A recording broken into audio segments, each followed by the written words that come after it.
Bismillahirrahmanirrahim. Assalamualaikum warahmatullahi wabarakatuh. Alhamdulillah wassalatu wassalamu ala Rasulillah wa ala alihi wa ashabihi wa mawala. Wa qad qala Allah Ta'ala fi kitabihil karim. A'udzu billahi minasyaitonir rajim. Wa an ta'fu aqrabu littaqwa wa la tansawul fadla bainakum.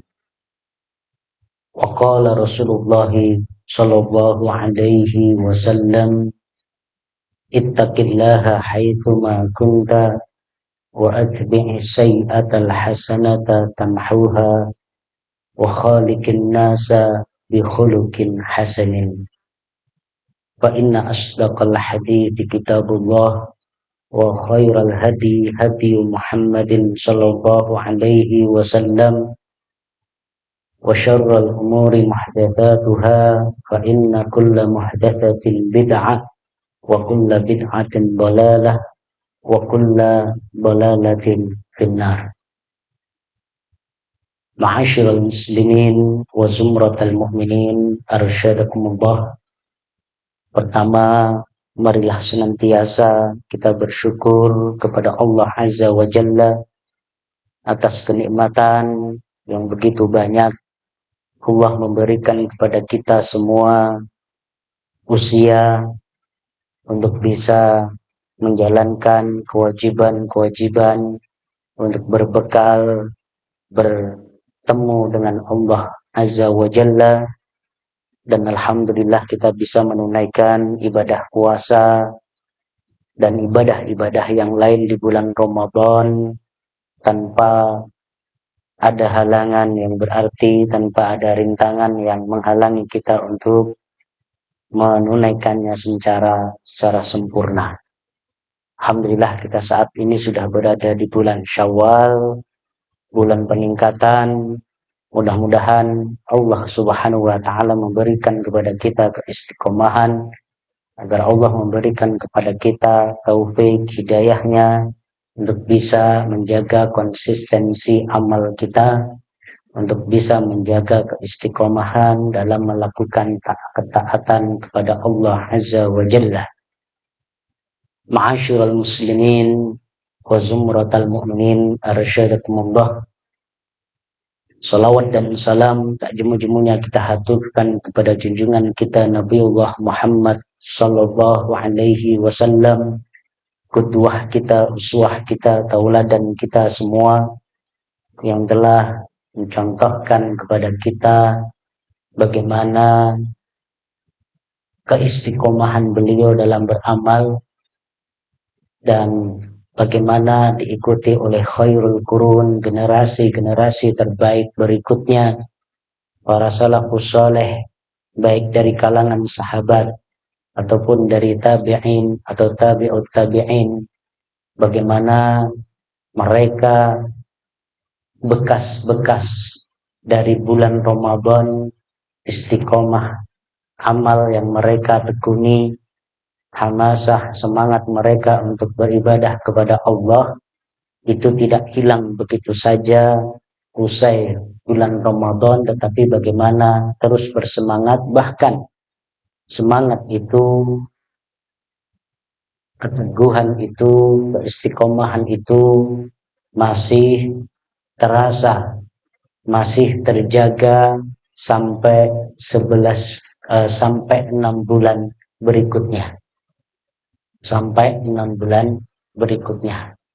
Nah, nanti bulan-bulan berikutnya bagi mereka adalah persiapan untuk bertemu dengan bulan Ramadan. Jadi praktis mereka bisa menjadikan 11 bulan selain bulan Ramadan itu mirip-mirip dengan bulan Ramadan, karena 6 bulan berikutnya itu bekas-bekasnya masih terasa. Kemudian bulan berikutnya sampai nanti bertemu dengan Ramadan tahun berikutnya itu mulai persiapan untuk bertemu dengan Ramadan. Ya, itulah yang membuat usia mereka barokah, membuat capaian-capaian amal mereka, baik amal-amal duniawi ataupun ukhrawi, begitu dahsyat. Karena mereka punya semangat, punya mood booster, punya pemacu yang luar biasa yang namanya Ramadan, dan mereka bisa mengkapitalisir itu Ramadan itu untuk melakukan loncatan-loncatan amal, untuk melakukan akselerasi amal, hingga kemudian kita mendapatkan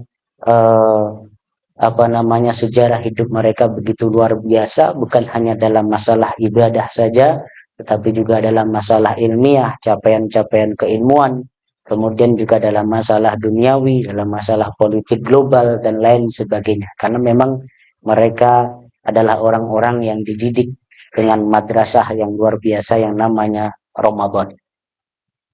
Mudah-mudahan itu juga yang terwujud dalam diri kita. Ma'asyiral muslimin wa zumratal mu'minin arsyadakumullah. Insyaallah kita akan mentadabburi firman Allah Subhanahu wa taala dalam surah Al-Baqarah. Saya agak lupa ya, tolong nanti dicek ayat 230 atau 240, tolong dipastikan. Ayat yang berisi sebenarnya tentang tolak, tentang perceraian. Ya, tentang perceraian. Ayatnya agak panjang dan berisi tentang hukum berkaitan dengan mahar, berkaitan dengan perceraian dan lain sebagainya. Tapi di akhir ayat ada peringatan dari Allah Subhanahu wa taala. Ada taujihat dari Allah Subhanahu wa taala yang sangat penting, yaitu wa anta'fu aqrabu littaqwa. Wa anta'fu aqrabu littaqwa. Bisa di-searching, wa anta'fu aqrabu littaqwa. Kemudian Allah Subhanahu wa taala juga berfirman wala tansawul fadla bainakum. Ini adalah kaitannya dengan hubungan suami istri. Ya. Jadi kalau pas Lebaran seperti ini kan di mana-mana yang selalu diingatkan adalah tentang maaf, memaafkan. Ya. Dan ini sebenarnya budaya Indonesia. Harus kita pahami secara syariat, nggak ada dalam syariat Islam itu momentum khusus untuk memaafkan. Adanya kalau habis salah ya langsung minta maaf. Dalam Islam seperti itu. Tetapi di Indonesia, di Nusantara, itu ada budaya saling maaf-memaafkan, ya, usai bulan Ramadan saat Lebaran. Hukumnya gimana, Ustaz? Ya, itu masuk dalam kategori urf. Urf itu diakui secara syariat. Ya, urf itu adalah budaya, adat. Maka ada kaidah al-adah muhakkamah. Bagaimana adat itu bisa menjadi salah satu sebab atau sumber hukum. Ya. Tetapi nanti adat budaya itu akan dibagi menjadi dua. Ada urfus sahih, al-urf as-sahih, ada al-urf al-fasad.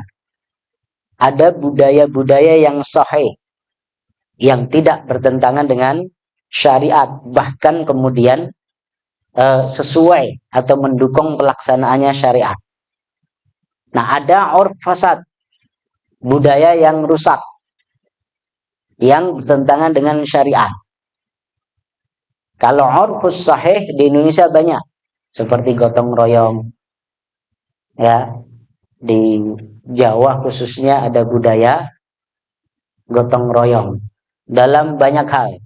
Gotong royong bersih-bersih kampung, bersih-bersih makam, gotong royong kalau ada pernikahan. Ya, kalau saya dulu waktu masih muda ikut sinoman juga gitu ya. Masih ingat itu ya, kita sudah di Madinah pada itu, sudah jadi ustadz lah gitu. Karena belum nikah, terikat aturan di kampung yang belum nikah harus sinoman. Ya udah kita sinoman, bawa nampan, antar minuman, makanan di walimahan warga seperti itu. Nah, itu budaya. Nah, itu bertentangan tidak? Tidak bertentangan, bahkan bagus. Kalau di Arab Saudi nggak ada budaya kayak gitu, gotong royong nggak ada, bersih-bersih gang, bersih-bersih kampung, bersih-bersih makam bareng-bareng nggak ada. Individualis. Kalau sekarang ini ya, sangat individualis. Dan itu justru malah nggak sesuai dengan Islam. Nah, dalam syariat Islam ya ada urf tadi. Nah, ini masuk dalam kategori urf sahih atau adat sahihah. Adat itu sudah jadi bahasa ya, adat itu berasal dari bahasa Arab. Al-adah aslinya al-adah, jamaknya al-adat, bukan ngadat ya. Memang pakai ain, adat, tapi bukan diartikan ngadat. Nah, termasuk memaafkan, saling memaafkan di bulan Syawal itu juga urf. Urf yang insya Allah masuk dalam kategori urf sahih. Ya. Sebaliknya ada urf fasad. Budaya-budaya yang rusak yang tidak sesuai dengan syariat Islam. Di tanah air banyak ya. Apakah sedekah bumi, membuat sembelihan untuk Nyiloro Kidul gitu ya. Nanam kepala kerbau di sawah biar kemudian tanahnya subur, biar dewa yang bertugas khusus untuk kesuburan tanah tidak marah dan lain sebagainya. Nah, itu budaya-budaya yang bertentangan dengan syariat. Kalau tidak masuk dalam kategori bid'ah, masuk dalam kategori syirkiyah, syirik. Apalagi kalau sudah menyembelih sesuatu untuk selain Allah. Ya, itu nggak boleh dilaksanakan. Tapi kalau kayak lebaran, memaafkan, kalau di kampung saya ada istilah ujung gitu ya. Di tempat antum nggak tahu ada nggak ujung. Meskipun sekarang sudah mulai males tuh orang-orang. Kalau dulu kita keliling rumah-rumah itu semua, satu RW kita keliling semua. Ya. Nah, itu juga uruf yang baik. Ya. Uruf yang baik. Yang penting jangan sampai kemudian kita mengkhususkan diri. Ya, berbuat salah sama seseorang, nggak mau minta maaf nanti aja kalau pas lebaran. Nah, itu nggak benar.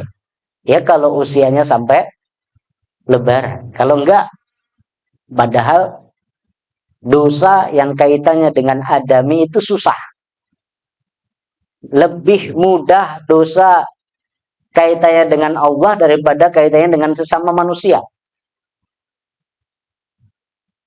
Berdosa melanggar aturan Allah yang kaitannya dengan hablum minallah itu kita taubat, Allah Maha Pemaaf. Tapi kalau kaitannya dengan manusia, belum tentu manusianya mau memaafkan. Ya. Dan nanti kalau kita tidak selesaikan, nanti akan jadi tanggungan di akhirat. Maka ini harus diselesaikan. Jadi jangan ditunda. Nah, apa manfaat ada uruf, ada budaya maaf-memaafkan seperti ini? Ini sebagai sapu jagat. Ya, kadang-kadang kita nggak sengaja. Kadang-kadang kita lalai. Kadang-kadang kita nggak merasa menyakiti, nggak merasa menyinggung, nggak merasa mendolimi dan lain sebagainya. Maka kemudian jadi sapu jagat. Ya, jadi ini penting. Kemudian kalau ada salah-salah dan dosa-dosa khusus, itu harus diselesaikan. Misalnya ada satu kasus kaitannya dengan hak adami. Kita ngambil barang dia. Atau kita utang, ya udah lama banget sampai dia lupa, teman kita itu lupa nggak nagih-nagih. Jangan dikira kemudian dengan lebaran semuanya selesai. Ya, maaf memaafkan, saya minta maaf ya, iya. Saya mohon keikhlasan ya, iya. Ya, kita anggap kata iya itu memaafkan atau mengikhlaskan semua, nggak bisa. Kalau itu kaitannya dengan hak adami harus diselesaikan. Bahkan kemudian kalau kita pernah mendolimi, kita harus jelaskan. Kita pernah menebar fitnah, misalnya kita harus jelaskan atas apa yang kita tuduhkan. Maka dalam konsep taubat itu, kalau ini kaitannya dengan hak, kaitannya dengan informasi, itu ada syarat hatta aslahu wa bayyanu. Ya, jadi ada syarat islah, memperbaiki kerusakan yang telah dia perbuat. Ya. Kemudian ada syarat menjelaskan. Menjelaskan, misalnya kita menebar fitnah tentang si fulan. Ya. Nggak bisa kemudian kita minta maaf begitu saja, enggak. Ya harus kita jelasin, oh ternyata fitnah itu enggak benar. Kalaupun kita minta maaf, kita harus minta maaf yang khusus. Kemarin saya menebar fitnah-fitnah ini, mohon keikhlasan. Seperti itu. Jadi harus dipahami seperti itu. Jadi jangan sampai budaya ini kemudian membuat kita lalai terhadap kaitannya dengan memaafkan. Ma'asyiral muslimin wa zumratal mu'minin arsyadakumullah. Ayat yang kita bahas ini kan sebenarnya kaitannya dengan hubungan suami istri. Dan hubungan suami istri itu adalah hubungan hablum minan nas. Hubungan sesama manusia yang sekupnya paling kecil. Levelnya paling kecil. Meskipun paling kecil, tetapi paling erat. Tidak ada hubungan yang lebih dekat antara sesama manusia melebihi hubungan suami istri. Ya, sedekat apapun kita sama orang tua, ya, meskipun orang tua kita dulu pernah, mohon maaf, mandiin kita, begitu kita sudah dewasa kan nggak mungkin mereka mandiin kita lagi. Ya, tetap ada batasnya. Sedekat apa hubungan kita sama kakak atau adik kita. Mohon maaf, meskipun dulu ketika kita masih kecil mungkin sering mandi bareng. Ya, tapi kalau sudah dewasa kan nggak mungkin dilaksanakan lagi. Tetap lebih dekat hubungan suami istri. Maka Al-Quran menyebutnya dengan waqad afdha ba'dukum ila ba'd. Bagaimana kalian itu sudah sama-sama saling terbuka. Nggak ada batas. Ya, nggak ada batas lagi. Maka kita katakan tidak ada hubungan yang paling dekat dalam arti keintiman, dalam arti keterbukaan melebihi hubungan suami istri. Tapi yang namanya hubungan suami istri, hubungan pernikahan, meskipun sangat dekat, tapi memungkinkan adanya perpisahan. Memungkinkan adanya perceraian. Kalau orang tua dan anak, nggak mungkin pisah. Status itu melekat sampai kapanpun. Nggak ada diceraikan sebagai anak atau diceraikan sebagai orang tua, nggak ada. Hubungan saudara kandung juga seperti itu, nggak ada istilah mantan saudara, nggak ada. Dan hubungan-hubungan rahim yang lain. Tapi hubungan pernikahan, meskipun sangat dekat, sangat terbuka, Ya, tetapi itu memungkinkan adanya perpisahan, memungkinkan adanya perceraian. Nah, biasanya kalau suami istri cerai, laki-laki dan perempuan cerai, ya, karena sebelumnya sangat dekat, sebelumnya sangat terbuka, yang terjadi apa? Kalau sudah cerai, saling saling bermusuhan, ya, saling bermusuhan, saling mengumbar kekurangan masing-masing. Ya, kita lihat ya, kalau kita baca medsos atau berita-berita, apalagi kalau sudah gosip-gosip gitu ya, artis cerai, nanti yang mantan suami ngomentari, ya, gara-gara istri apa mantan istriku begini begini begini. Nanti yang perempuan juga begitu, nggak mau kalah. Ya, bukan hanya di pengadilan saja saling mengumbar aib, kalau di pengadilan mungkin ada maslahatnya biar hakim bisa memutuskan. Nanti kaitannya dengan hak asuh anak bisa memilih nih mana bapaknya atau ibunya yang waras. Tapi kalau nggak terungkap ternyata bapaknya suka mabuk gitu ya, bapaknya suka judi online. Kalau nggak terungkap itu hakim nanti nggak bisa memberikan hak asuh yang tepat.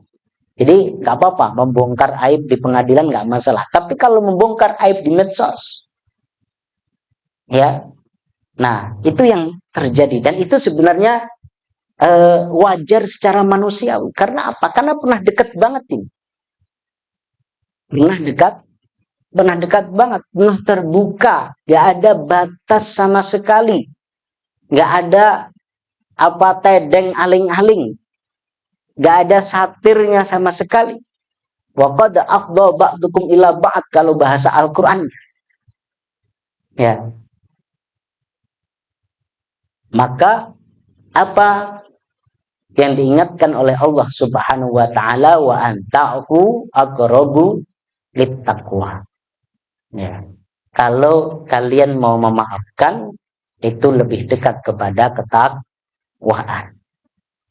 Ya, ini memaafkan soal yang berkaitan dengan hak yang sebenarnya kita berhak untuk menuntut. Ya, kaitannya dengan mahar, kaitannya dengan harta gonogini, ya.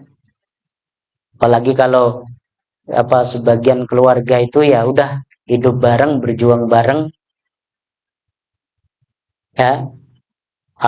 Suaminya mohon maaf mungkin dari sisi finansial kurang, kemudian dibantu sama istrinya, Allah membangun rumah bareng-bareng, ya itu kan hak. Bagaimanapun harta istri selamanya nggak bisa dimiliki suami kecuali kalau memang dia memberikannya. Ya, ini penting ya, harus dipahami nih keluarga-keluarga muda sekarang ini banyak yang nggak paham.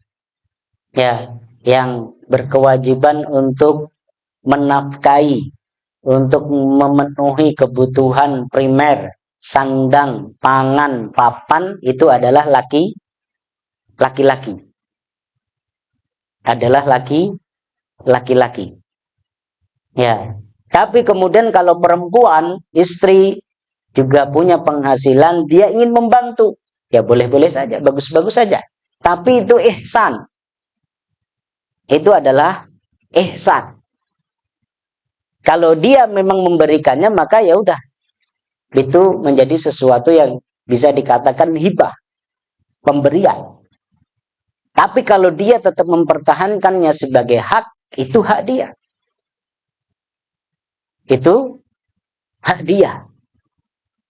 Ya, maka kalau apa namanya, saya, keluarga saya, ya udah, semua tempat tinggal, kendaraan, kebutuhan-kebutuhan pokok itu kewajiban kita memenuhi. Ya, perkara dia mengajar, dapat gaji atau bisnis apa, dapat penghasilan, ya itu uang dia, urusan dia. Ya, mau dipakai buat apa namanya, bantal untuk tidur ya urusan dia, mau dipakai buat ngasih ke orang tuanya urusan dia. Kita nggak cawe-cawe, ya kita nggak cawe-cawe dan kita nggak bisa nuntut. Nah itu kaitannya dengan hak. Begitu juga laki-laki dan lain sebagainya, atas perempuan juga punya hak, perempuan atas laki-laki juga punya hak. Nah, yang punya hak saja, ya, dalam kaitan berdasarkan ayat ini, kalau kita saling mengikhlaskan, kita saling memaafkan, ya, kadang tadi kan perempuan ke laki-laki, Ustadz, kalau laki-laki ke perempuan gimana? Sama. Kadang nggak sengaja itu, ya, uang laki-laki, uang suaminya diamanahkan untuk beli ini malah dipakai buat beli yang lain yang sifatnya sekunder, ya, amanahnya untuk beli bahan pokok malah dipakai buat bahan apa, bahan kosmetik misalnya dan lain sebagainya, ya, buat skincare, buat perawatan, buat macem-macem, ya, buat sosialita dan lain sebagainya. Nah itu kan harta suami juga amanah. Itu bisa saja suami menuntut. Tapi sekali lagi, wa antaku aqrabu littaqwa. Nah, ini teman-teman sekalian, ini dalam hubungan suami istri yang tentu sangat pelik, sangat kompleks, dan problemnya banyak banget. Karena ini kita berhubungan sama manusia yang bukan saudara kita, nggak ada hubungan darah apa-apa, ya, bukan sebulan 2 bulan, bukan setahun 2 tahun, tapi sepanjang hidup. Maka dikatakan pernikahan itu adalah ibadah yang paling panjang. Antum sholat paling lama berapa menit? Ya, 5 menit sampai 10 menit. Sholat tarawih paling cepat berapa? Paling lama kalau 1 juz ya 1 jam. Ya, 1 jam doang. Sholat tarawih itu 1 juz, wis meng-mengan. Tapi kalau menikah ini ibadah yang paling panjang. Bayangkan, manusia sebelumnya nggak kenal, nggak ada hubungan darah apa-apa, bersatu, bertemu, ya, berinteraksi sampai afdha ba'dukum ila ba'd, betul-betul dekat, betul-betul melekat dan terbuka tanpa batas apapun. Nah ini kan pasti banyak masalah, banyak dosa antara keduanya, ya, yang istri berdosa pada suami, yang suami berdosa pada istri, atau saling berbuat salah, ya. Itu saja disarankan untuk al-afu wa anta'fu aqrabu littaqwa, ya. Apalagi hubungan-hubungan yang lain yang relatif sebenarnya lebih mudah, ya, relatif lebih mudah. Memaafkan sesama teman, ya, satu unit, yang satu apa, gerusah gerusu, yang satu kadang emosian, yang satu lelet mager. Nah itu biasa, namanya juga teamwork, macam-macam orangnya tuh, ya. Memaafkan bawahan yang kadang nggak taat, nggak ada loyalitas dan lain sebagainya, nggak sesuai dengan apa yang sudah diarahkan, tidak disiplin dan lain sebagainya. Ya namanya manusia. Atau juga memaafkan atasan. Ini yang agak susah. Ya sengaja atasan itu saya paling terakhir. Ya ini ada atasan nggak? Ya. Jadi memaafkan atasan itu juga penting. Ya, atasan kadang kita rasakan terlalu otoriter, atau terlalu ketat, atau terlalu pelit, ya, atau mungkin terlalu mempreser kita, dan lain sebagainya. Apalagi dalam masalah-masalah itu yang tentu relatif lebih mudah bagi kita memaafkan dan lebih sedikit kesalahannya. Gitu ya. Nah, bagaimana cara memaafkan? Nah, ini dijelaskan dalam ayat berikutnya. Wala tansawul fadla bainakum. Jangan lupakan kebaikan yang pernah ada. Ini penting. Ini resep ternyata. Karena saya, antum, ustadz-ustadz, mubalik, ulama ketika menyarankan memaafkan, ya. Apalagi kalau pas lebaran seperti ini kan materi kultumnya, materi khutbahnya sama semua ya. Wasari'u ila magfiratin mir rabbikum. Ya, kajian syawalan pasti soal memaafkan. Ngomong gampang. Tapi ngelakoni ya gak semudah ketika kita menyampaikannya. Ya, gak seringan ketika kita menceramahkannya. Nah, bagaimana cara kita untuk bisa lebih mudah memaafkan, bisa lebih memaklumi kekurangan masing-masing, kesalahan masing-masing? Resep berikutnya apa? Wala tansawul fadla bainakum. Ini resep yang Allah berikan kepada suami istri tadi. Ya, yang sudah hidup bertahun-tahun, namanya suami istri, sangat dekat, ya, sangat terbuka satu sama lain, pasti ada masalah. Ya, tapi diingatkan, semasalah apapun, sebesar apapun, memaafkan itu lebih baik. Nah, kemudian diingatkan, wala tansawul fadla bainakum. Jangan lupakan kebaikan yang pernah ada. Ya, ini sebenarnya juga resep bukan hanya setelah perceraian, tapi kalau sejak awal mindset kita dalam hubungan suami istri ini kita pakai memaafkan dan tidak melupakan kebaikan satu sama lain, itu pasti nggak akan jadi cerai. Ya, karena manusia itu memang ibarat dua sisi mata uang. Nggak ada manusia sempurna 100% itu nggak ada. Kalau panjenengan punya suami ganteng, maco, ya, six pack mungkin perutnya, nah itu pasti ya ada kekurangan yang lain, agak playboy dikit, ya, fansnya banyak, ya, ketemu di jalan, ketemu banyak mantan, ya. Ya itu gimana lagi, mau namanya juga orang ganteng gitu. Kalau nggak laku ya nggak ganteng berarti.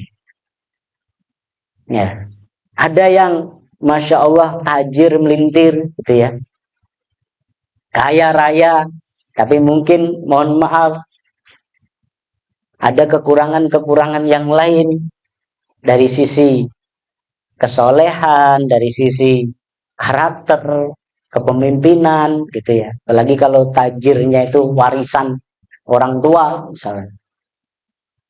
Ya. Ada yang begitu sabar banget. Ya, sabar banget, nggak pernah marah, tapi yuk gitu.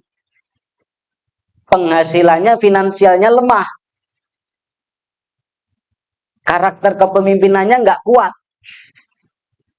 Sebaliknya ada yang masya Allah smart, cerdas, karakternya kuat, kepemimpinannya kuat, tapi emosional. Ya, itu ya kayak gitu susah. Karena manusia itu ibarat mata uang tadi, dia punya dua sisi.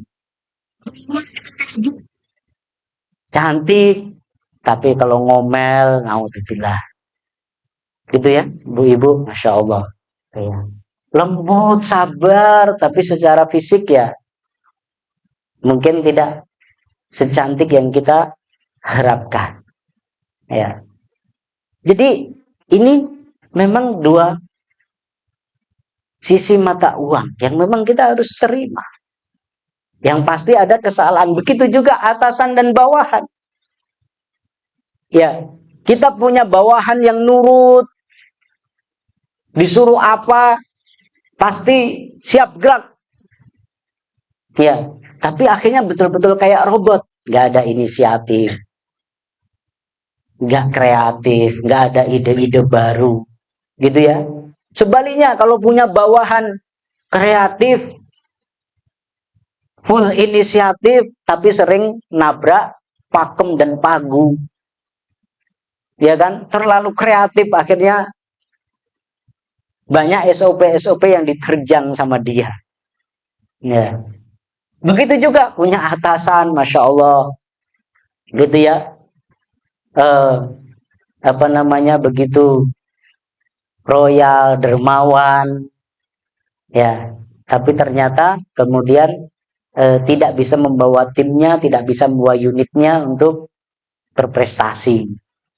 Ya, justru malah inefisiensi, misalnya karena kedermawanannya. Dermawan ternyata bukan dari uangnya sendiri, tapi dari uang apa lembaga atau perusahaan, gitu ya. Sebaliknya ada yang pelit, ya, tapi ternyata dia pelit itu ya berefek kepada prestasi, pada efisiensi. Ya, dia memang pelit pada beberapa sisi, dalam beberapa sisi, tapi kemudian nanti ketika ada margin, semuanya dapat kenaikan gaji, tambahan tunjangan dan lain sebagainya. Ya, jadi manusia itu sekali lagi ibarat dua sisi mata uang. Ya, kalau ada kekurangan yang dimiliki oleh orang tersebut, kita harus melihat apa kebaikan yang lain. Ya, pasti dia punya sisi kebaikan yang lain. Nah, cara memaafkan itu kayak gitu. Cara memaklumi orang, oh, dia itu pancen emosian. Tapi lomo banget aku terus diajak terus. Ya, dia itu masya Allah. Apa namanya? Kalau kata teman-teman, orangnya nyantai, kelemar-kelemar gitu ya. Tapi kalau dikasih tugas, aman terus, selesai terus. Ya, jadi kita lihat hubungan suami istri juga kayak gitu. Ya, kalau kita selalu melihat, wah, istriku tuh cerewet banget. Ya, kalau ngomel, nggak ngomeli aku, nggak ngomeli anakku, wah udah, ya harus tutup kuping gitu. Tapi kan di sisi lain, apa cantik mungkin atau kemudian cerdas gitu ya, hingga menurunkan mewariskan kecerdasan itu kepada anak-anak kita atau sebaliknya, maka lihatlah sisi baiknya. Ya, kalau nggak kayak gitu, ya hubungan itu nggak akan utuh, hubungan itu nggak akan harmonis, dan kita akan selalu sengsara. Jadi golden west-nya di sini, jalan emas mencapai kebahagiaan adalah dengan mudah memaafkan, ya. Dan untuk bisa mudah memaafkan, jangan lupakan kebaikan. Ya, lihat sisi-sisi baik yang dimiliki oleh pasangan kita, oleh atasan kita, oleh bawahan kita, oleh teman, kolega, satu pekerjaan kita. Itu insya Allah hidup kita akan happy. Tapi kalau adanya itu kita nggak puas, stres terus kita. Di rumah stres, di perumahan ngadepi tetangga yang berbagai macam kayak gitu kita stres. Nanti di rumah sakit tempat kerja kita juga stres. Ya, karena apa? Dia tidak bisa memaklumi orang lain. Dia tidak bisa memaafkan orang lain disebabkan karena dia selalu melihat sisi negatif dari orang lain. Ya, kalau itu yang kita pikirkan, insya Allah, ya, insya Allah akan lebih baik. Ya, sekarang kadang-kadang tuh gitu ya, karena kita nggak bersyukur, akhirnya Allah berikan sesuatu yang lebih buruk dan lebih buruk lagi, gitu ya. Ini tanpa bermaksud politis dan membanding-bandingkan. Dulu kan kalau aktivis 98 gitu ya, merasakan bagaimana Soeharto ini tauhid bener gitu kan. Ya, 32 tahun berkuasa. Begitu Soeharto sudah lengser, ya kita jadi merasakan ternyata Soeharto banyak bagusnya gitu ya. Banyak baiknya gitu ya. Sampai kita disindir kabare enak zamanku toh gitu. Ya, ganti lagi SBY nggak terima kita. Ya, demo dikatakan kerbau, ya macem-macem gitu ya. Ganti lagi Jokowi gitu, harapan baru. Nah, ternyata juga kita nggak terima lagi, gitu. Diganti lagi sama presiden yang sekarang dengan harapan bla bla bla, dulu pernah diperjuangkan, ternyata juga tidak sesempurna yang kita bayangkan gitu. Ya itulah manusia. Kita mau sampai kapanpun nggak akan puas. Mau diganti presiden kayak apapun, kalau kita nggak pernah bersyukur, kita nggak pernah memaklumi, kita nggak pernah melihat sisi baiknya, ya hidup kita sendiri yang akan rugi, kita sendiri akan stres. Nah, begitu teman-teman sekalian yang bisa kita sampaikan. Ini satu rumus kehidupan ya, wa anta'hu aqrabu littaqwa. Ya, jika kita mau memaafkan itu lebih dekat kepada ketakwaan. Allah saja, mohon maaf, ini pentingnya. Sebenarnya yang paling berhak untuk murka, yang paling berhak untuk marah atas kelakuan manusia itu siapa? Allah. Ya, udah dikasih ini, dikasih itu, tapi salah lagi, durhaka lagi, nggak ada habisnya. Ya, tapi ya'fu an katsir, memaafkan banyak sekali. Ya, Ghafurur Rahim, Maha Pengampun, Maha Pengasih, Maha Penyayang. At-Tawwab, Maha menerima taubat. Itu Allah yang seharusnya lebih berhak untuk murka atas kesalahan-kesalahan manusia. Nah, kita ini sesama hamba, sesama manusia seharusnya bisa meniru Allah Subhanahu wa Ta'ala. Tentu nggak bisa 100%, tapi paling nggak kita harus ke sana. Ketika kita tahu Allah itu Al-Afu, Maha memaafkan. Ketika kita tahu Allah itu Al-Ghafur, Maha mengampuni. At-Tawwab, Maha menerima taubat.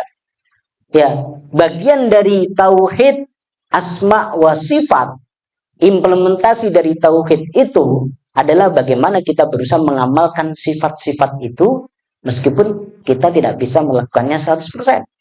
Begitu juga dalam memaafkan manusia. Ya, kita siapa sih? Gitu ya, sehingga kemudian memendam dendam, tidak memaklumi kesalahan orang lain. Ya, Allah ketika memaafkan kesalahan para hamba, apakah Allah berbuat salah juga? Enggak. Ya, Allah enggak mungkin berbuat salah. Nah, ini kita sama manusia, sama-sama berbuat salah. Podo-podo menungso. Sama-sama manusia yang juga penuh dengan al-khata' wan nisyan, penuh dengan salah dan kekurangan. Ya, kita sebagai atasan, ya kita sadar sebagai atasan kita juga banyak kekurangan gitu.